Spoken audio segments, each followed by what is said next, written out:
Welcome to Psyche Talks. Today we're diving into a fascinating listener request based on excerpts from the audiobook of The Psychopath Test by Jon Ronson, focusing on the complex and often controversial concept of psychopathy. Our mission today is to take these diverse pieces, anecdotes, observations, case studies, and really drill down into how this label is applied, what it might mean, and some of the surprising corners of society where this idea pops up. Absolutely. We've got this collection of stories that when you put them together, they start to paint a picture. It's maybe a blurry one, but still a picture of how we try to understand and categorize some of the more, well, challenging aspects of human behavior. And what happens when those categories become official? Exactly. The consequences. Okay, so the material kicks off with an intriguing little vignette about Peter Nordland, the translator of Being or Nothingness. The author speaks with his wife, Lily, and her almost casual disinterest in his quite intense intellectual life is immediately striking, isn't it? It really is. Lily knows he's a translator for various entities.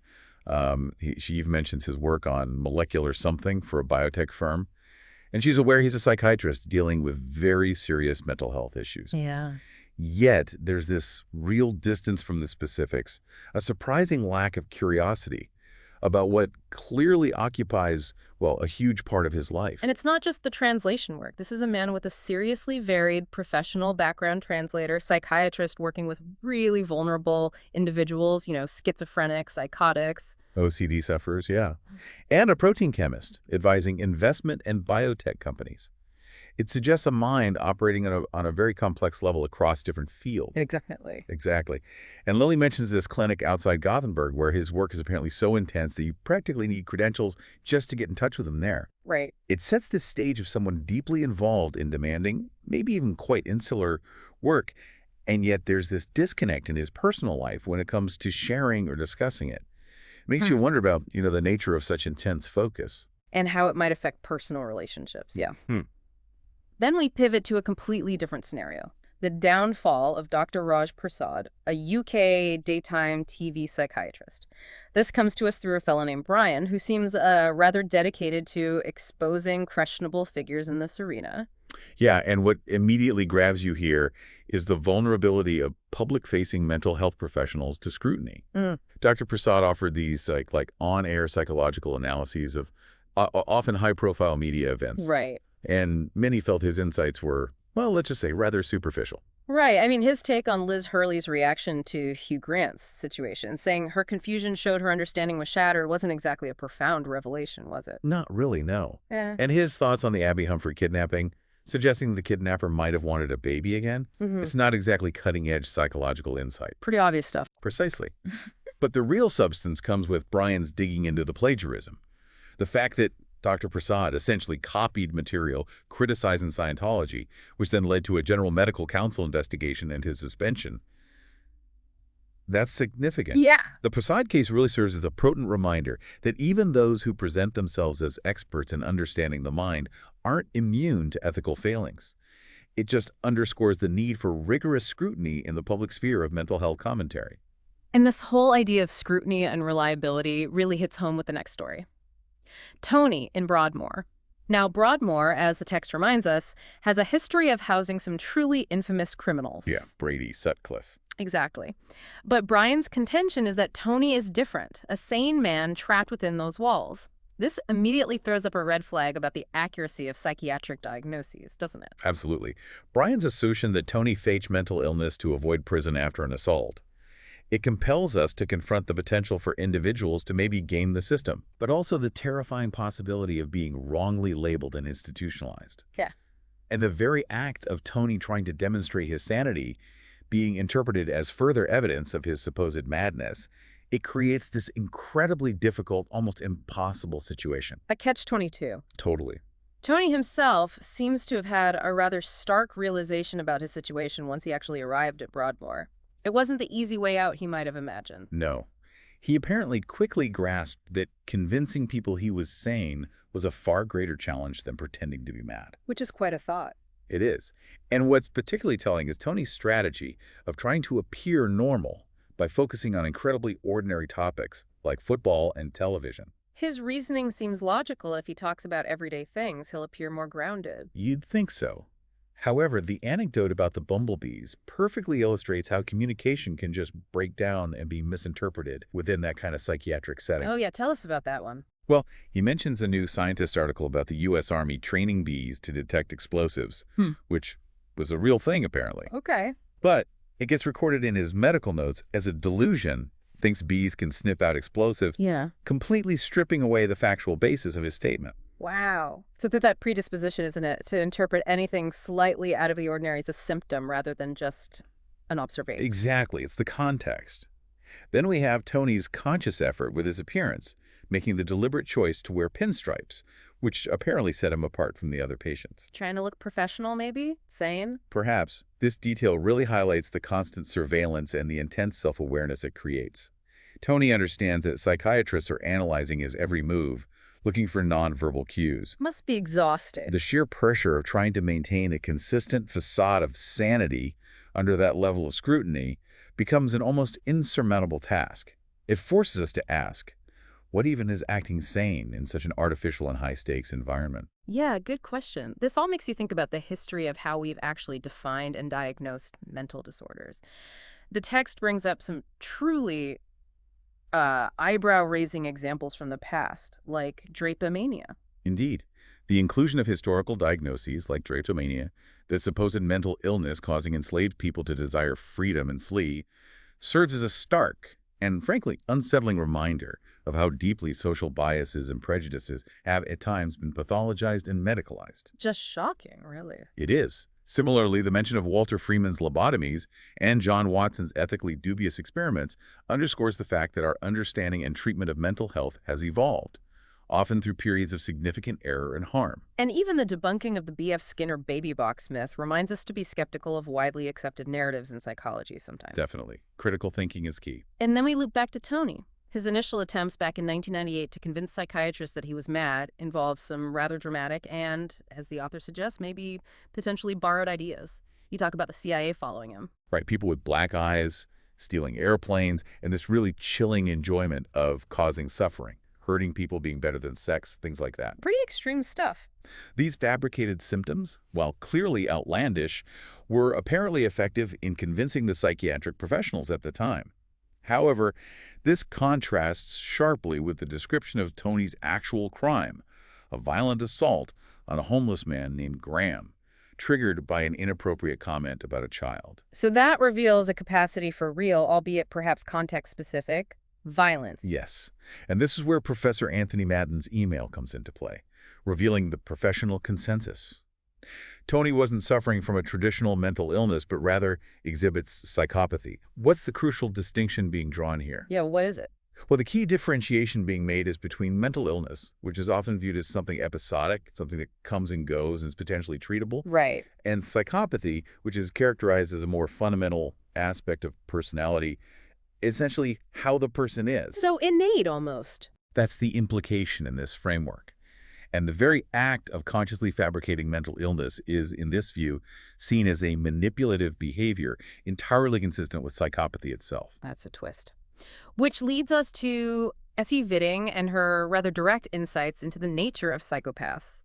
Her anecdote about a psychopath not recognizing fear but knowing the face of their victim before killing.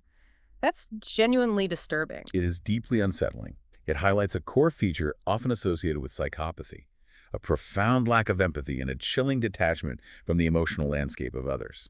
And her description of meeting a charming individual at Broadmoor, someone possessing raw sex appeal, underscores that superficial charm that is frequently observed in those with psychopathic traits. And the idea that even wearing a sharp suit could be a subtle clue that neatly ties into Bob Hare's Psychopathy Checklist Revised, the PCLR. Exactly. Glibness and superficial charm isn't just a minor detail, it's the very first item on that list. Item 1. Wow. And Essie's warning that psychopaths don't fundamentally change and can be remarkably charismatic and persuasive is a critical point to remember. The statistics she cites their disproportionate involvement in violent crime within prison populations, despite their relatively small numbers. Yeah, like 1% of the prison population, but responsible for a huge chunk of the violence. Something like that, yeah. And the estimated 1% prevalence in the general population, it underscores the significant societal impact this particular constellation of personality traits can have. Her suggestion to explore the work of Bob Hare really sets the stage for a deeper dive into the diagnostic criteria. Okay, Bob Hare.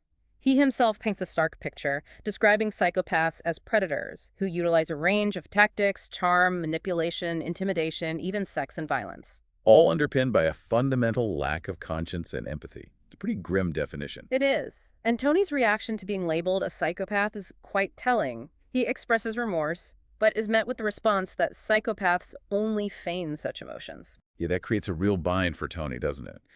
Any expression of feeling is immediately filtered through the lens of the diagnosis itself. It's like he can't win. Exactly. His realization that the fake psychopathic traits he employed years ago to feign madness, referencing someone like Ted Bundy, for instance, have now contributed to his current label. It's a powerful illustration of unintended consequences. And the lasting impact of labels, yeah. Tony then walks us through the PCLR in more detail, those 20 personality traits, scored from 0 to 2. Right, with a score of 30 or higher out of a possible 40, leading to that significant label. Yeah. Psychopath. And he points out the weighty consequences of this diagnosis, perceived as unchangeable, untreatable, inherently dangerous, and potentially destined for indefinite institutionalization. It's a heavy label. Yeah. His cynical observation regarding the irresponsibility item, the question, do you mix with criminals, while he is literally incarcerated within Broadmoor. Yeah, that's kind of darkly funny. It highlights a potential paradox, or at least a very context-dependent application of the checklist. It raises legitimate questions about the fairness and validity of certain items when applied to individuals already within the criminal justice system. Definitely. When Brian directly asks Tony, "Do you feel remorse?" Tony's response is immediate and surprisingly detailed. He talks about the impact on his victim, himself, his family. But the author openly shares his internal skepticism about the sincerity, even the order in which Tony presents these points. Is he putting the victim first genuinely, or because he knows he should? Right, and this moment perfectly encapsulates the inherent challenge of assessing genuineness, particularly when dealing with someone labeled as psychopathic. The author's own internal questioning, his awareness of potentially acting like an amateur sleuth. It mirrors the very evaluations that psychiatric professionals undertake. It really underscores the subjective element that can be involved in these assessments. It's not just ticking boxes. No, not at all. The narrative then provides a crucial historical backdrop, taking us back to Philip Pinel's early 19th century concept of madness without delusions. Many sans délire. Right.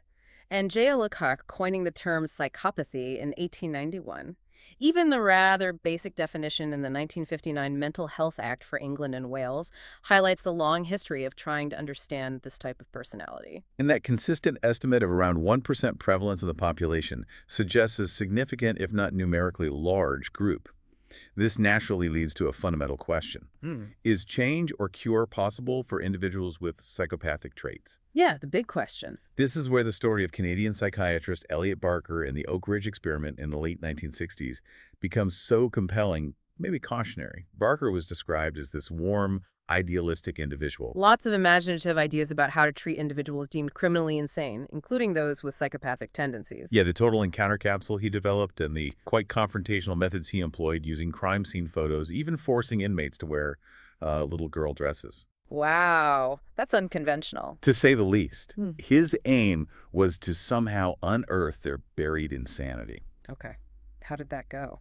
Well, while Barker's intentions may well have been rooted in a desire to help, the program, by all accounts, seems to have been a significant failure. The negative reactions from the inmates and the apparent lack of any real progress strongly suggest that his methods were not effective. We even get a brief glimpse into the program through the eyes of a former inmate, Steve Smith.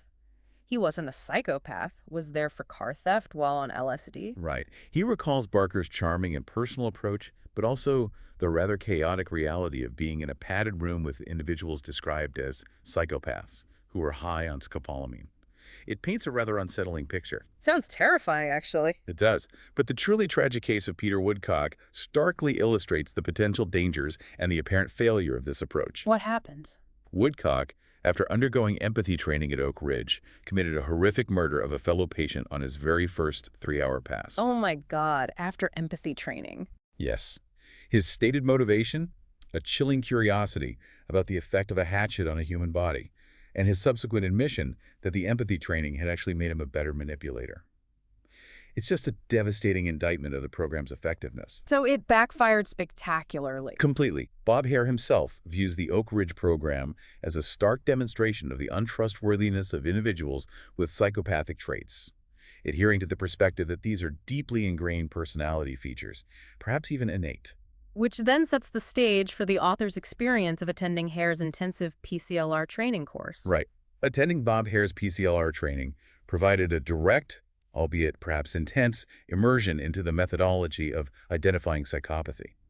Hare's authoritative presence and the use of those video case studies, like the now famous Case Study H. The Canadian guy. Yeah, talking about breaking a kid's arm, locking his stepmother in a closet, quite casually. It really illustrates the emphasis on observing subtle cues in both behavior and language to identify the specific traits outlined in the checklist. So you're analyzing his detached description of violence, his manipulative interactions. Exactly. Applying the PCLR criteria, shallow affect, lack of empathy, poor behavioral controls, conning manipulative, pathological lying, impulsivity, lack of remorse, guilt, and action, trying to learn to spot it. The narrative then takes a rather intriguing turn, delving into the concept of corporate psychopathy through the lens of Al Dunlap. The author even muses about using their newfound knowledge to potentially identify psychopathic traits in various individuals they encounter. It's tempting, isn't it? Once you have the checklist. Yeah.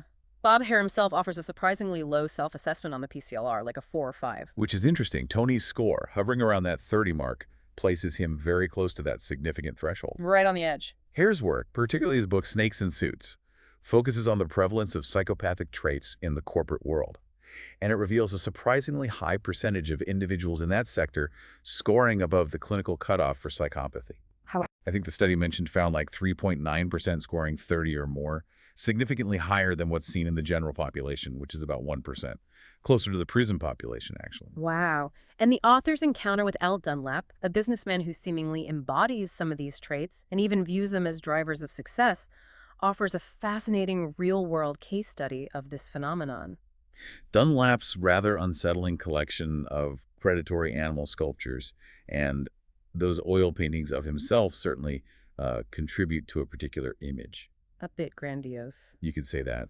Even his claim of being deeply saddened by the death of his dog is somewhat clinically dismissed by Hare as a fairly common emotional attachment that individuals with psychopathic traits can have towards possessions, not necessarily people. Interesting distinction. The interview with Al Dunlap becomes this informal, almost on-the-spot application of the PCLR.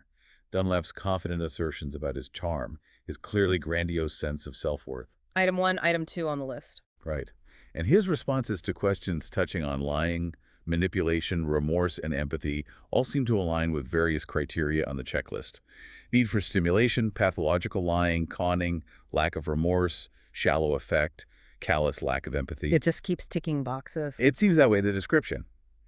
Hare's lack of surprise at Dunlap seemingly viewing psychopathic traits as beneficial in business really reinforces his predators and prey analogy when it comes to the corporate landscape. Like these traits help you get ahead. That's Dunlap's argument, seemingly. The focus then shifts to the disturbing case of Rachel North, a survivor of the 77 bombings who faced incredibly bizarre and utterly unempathetic reactions from conspiracy theorists. Yeah, this part is really hard to read. Their accusations that the bombing was a power surge, that she was a government agent, and their complete lack of regard for her trauma.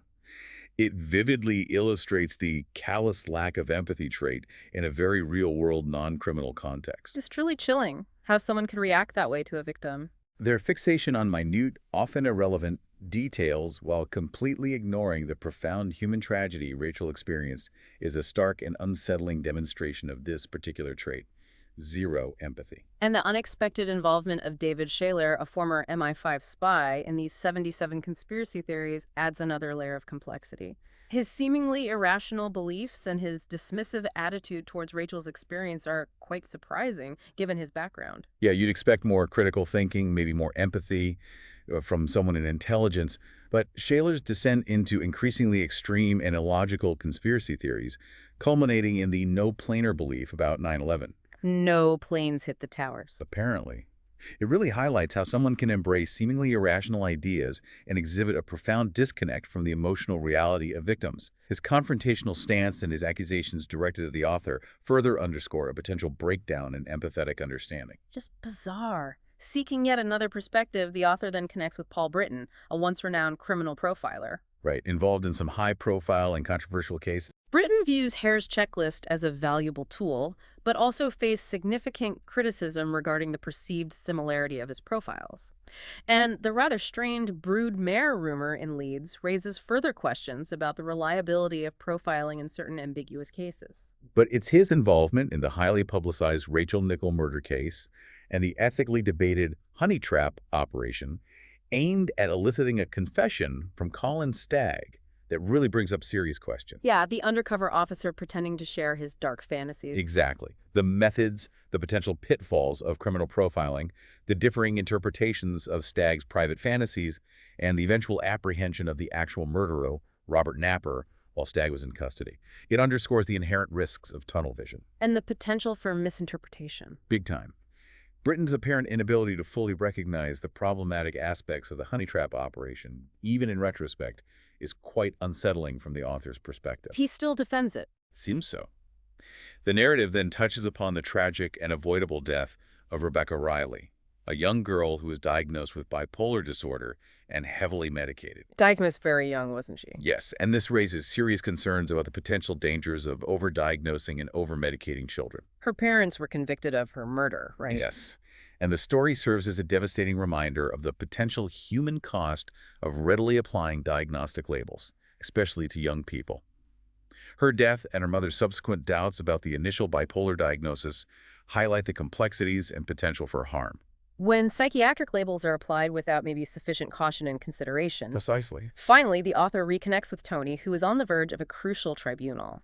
The nature of DSPD units, dangerous and severe personality disorder units, which are often linked to high scores on Bob Hare's checklist. And house people like Robert Napper, Peter Sutcliffe. Right. The ongoing debate about their true purpose, is it treatment or is it effectively lifelong containment, really frames the high stakes of Tony's situation. And his request to be identified by his real name in the book suggests a desire to be seen as more than just a label, doesn't it? To reclaim some identity. Yeah, it does. The author's visit to the Paddock Center, a DSPD unit within Broadmoor, offers a stark glimpse into that environment.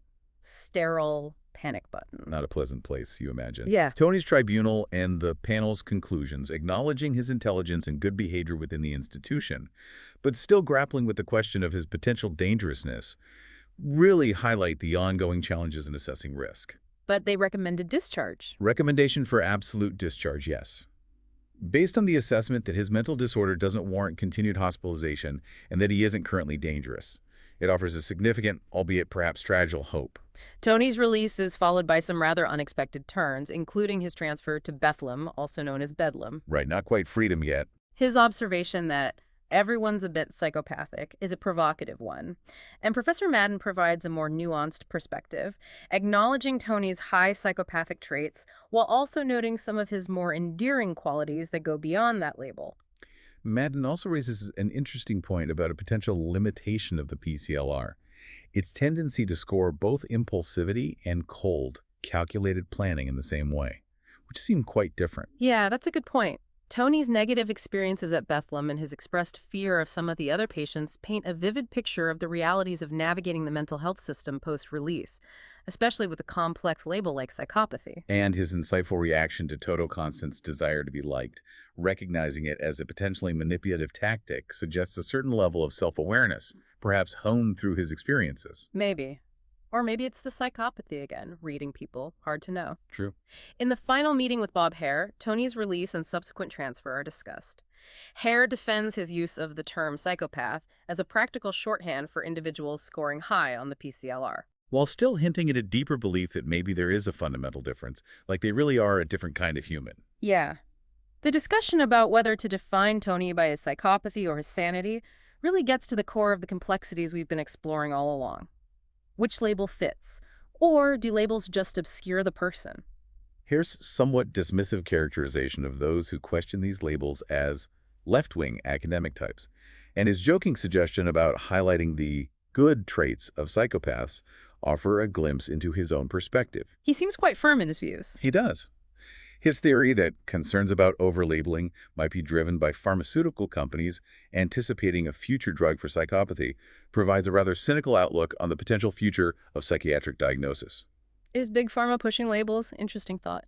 The author's reflection on feeling a sense of power after Hare's course and Hare's pointed question back, "Why haven't I gone power mad?" bring the focus back to the potential impact of this knowledge. Yeah, what do you do with this power to spot psychopaths? And just as we think it's wrapping up, the arrival of that package from Gothenburg at the very end suggests that the story of Peter Nordland might still have some unexpected developments to come. A little cliffhanger. Okay, so we've journeyed through a pretty complex landscape today, exploring the label of psychopathy from multiple angles, all based on the listener's intriguing source material. From the seemingly sane man stuck in Broadmoor to the corporate boardroom, from the aftermath of tragedy to the fringes of conspiracy theories, we've seen how this concept is used, debated, and sometimes perhaps misapplied. The lines between sanity and madness, normalcy and disorder, they remain blurry and really open to interpretation, especially when we try to categorize human behavior with checklists and labels.